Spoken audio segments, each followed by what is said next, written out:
sobre os limites da liberdade de expressão.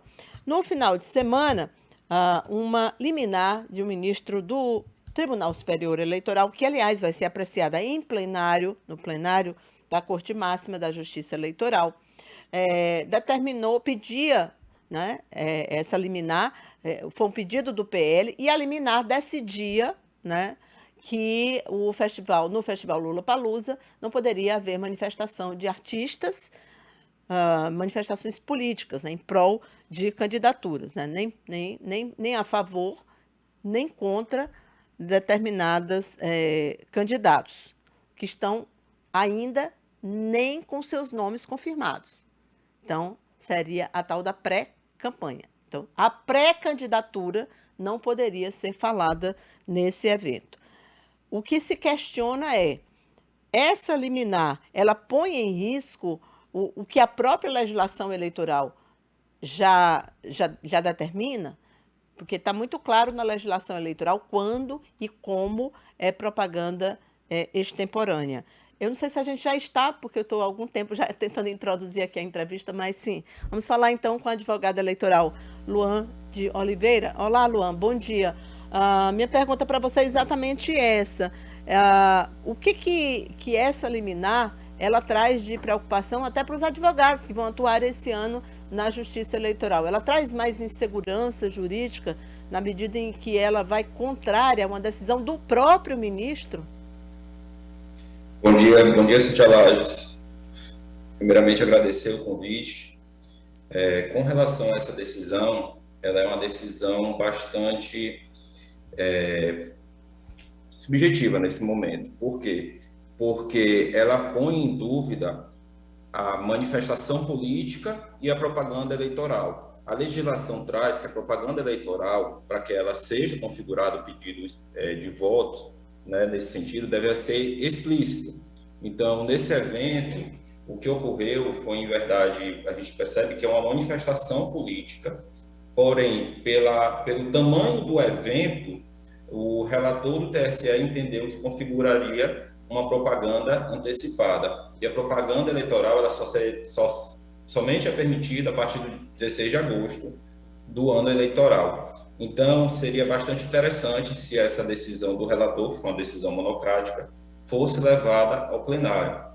Entretanto, ontem houve um pedido do Partido Liberal, que foi o representante, pela desistência da ação. Sim, então, verdade. Temos que aguardar se o relator do processo vai homologar esse pedido ou não.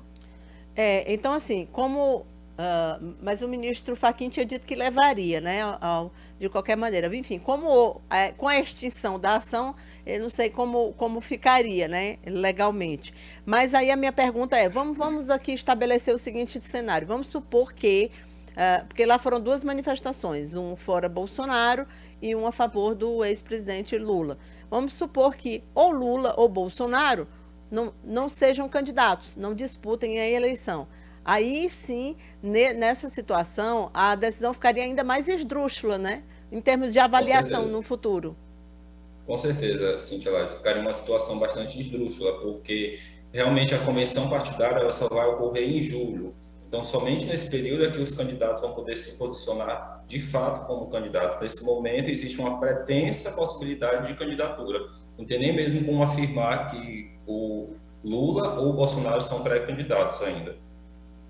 Entendi. E o que é que pode e o que é que não pode hoje nessa pré-campanha?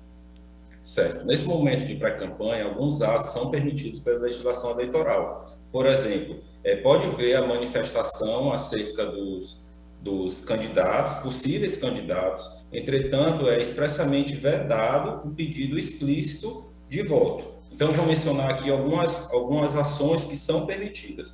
Por exemplo, participação de filiados a partidos políticos ou pré-candidatos em entrevistas, realizações de prévias partidárias, divulgações de atos parlamentares, divulgação de posicionamento pessoal sobre questões políticas, inclusive em redes sociais, sítios eletrônicos e aplicativos. Esse ponto é bastante interessante, porque ele se relaciona diretamente com o que ocorreu no evento. Por quê? Porque houve a manifestação, a liberdade de expressão acerca dos candidatos, porque existe uma linha tênue para saber se isso poderia configurar uma propaganda extemporânea ou não. Mas alguns atos são permitidos sim.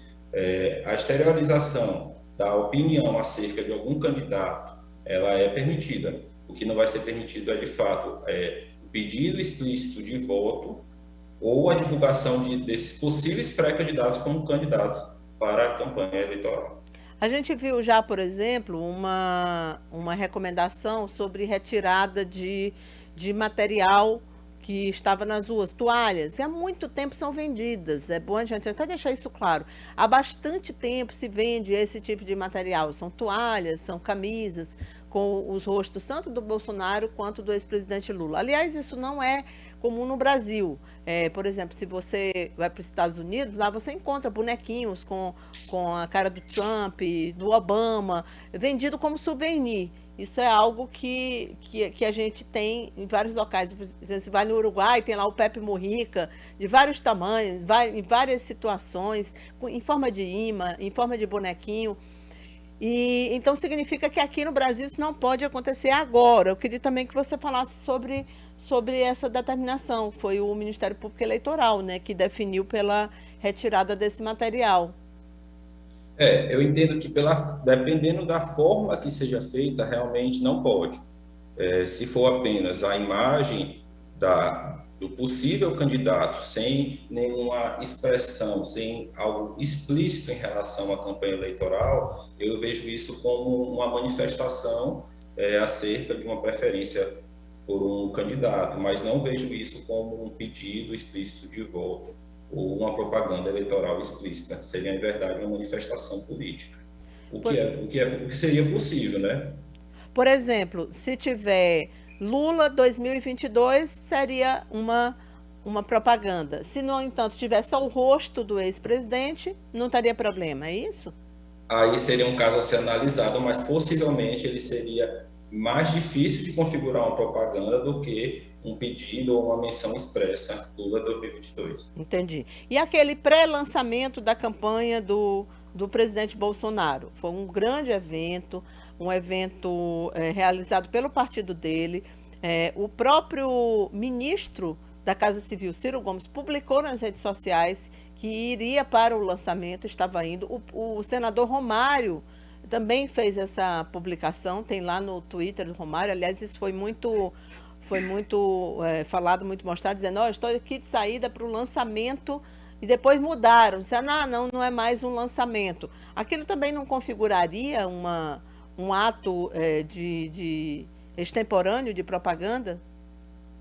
Dependendo da forma porque assim, por mais que alguns atos possam configurar, tem toda uma análise que vai ser feita pelos tribunais. Então, assim, tem que ver todo o contexto, como foi realizado esse evento, como ele foi divulgado, porque, assim, alguns atos, eles realmente são permitidos. Essa reunião, essa difusão do partido, ela é permitida, mas tem que ver atos específicos que podem ou não vir prejudicar a isonomia e a isonomia do pleito eleitoral, né? Então, são casos específicos que devem ser, de fato, analisados pela Justiça Eleitoral. E isso é algo que nós vamos ver bastante no ano de 2022, até porque existe uma polarização do cenário político nacional. Então, isso são questões que vão ser bastante discutidas, tanto pelos tribunais regionais como pelo Tribunal Superior Eleitoral. Tá certo, Luan. Muito obrigada pela entrevista. Um bom dia aqui para você.